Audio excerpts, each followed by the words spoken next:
Okay, we've got the engine tore completely apart. As you can see, we're down to the block. It's really not hard to see which side had the head gasket leaking. If you look at this side, if you see all the carbon and stuff on top of the pistons, which that's normal for 100,000. Nothing out of the ordinary there. But if you come around to this side and you look at these pistons, they look like they've been washed. And they have actually.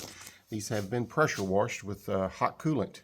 So it washes most of the carbon off. And that cylinder 2 was the one that was leaking so bad. That's the reason it's so clean. But see, that one there was leaking too. You can see where it's cleaned off. And if you look back there, that one was leaking. So we don't see any cracks in the heads. We got the heads over here on the workbench.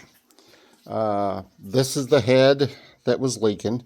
Here again, see how it's all washed off here? I mean, it's just super clean. This one's pretty clean.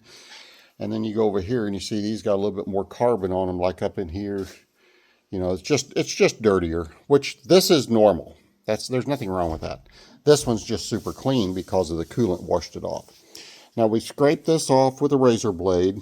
Now these will go to the machine shop and they'll get machined to make this perfectly flat again all across here. Because these use a multi-layer metal head gasket.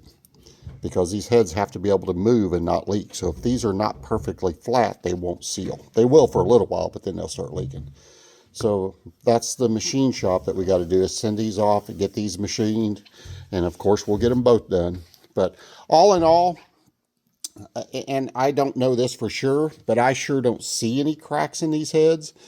But the machine shop will be the one that makes that final decision. They'll do what they call a pressure test, and they'll see if there's any leaks in the heads themselves. And if there is, then the heads are junk and they got to be replaced. But I don't think we're going to be faced with that. I think these heads are fine. I think the engine's fine. I did want to show you one other thing here. This is really good news. When they build these from the factory, they use hones and they hone this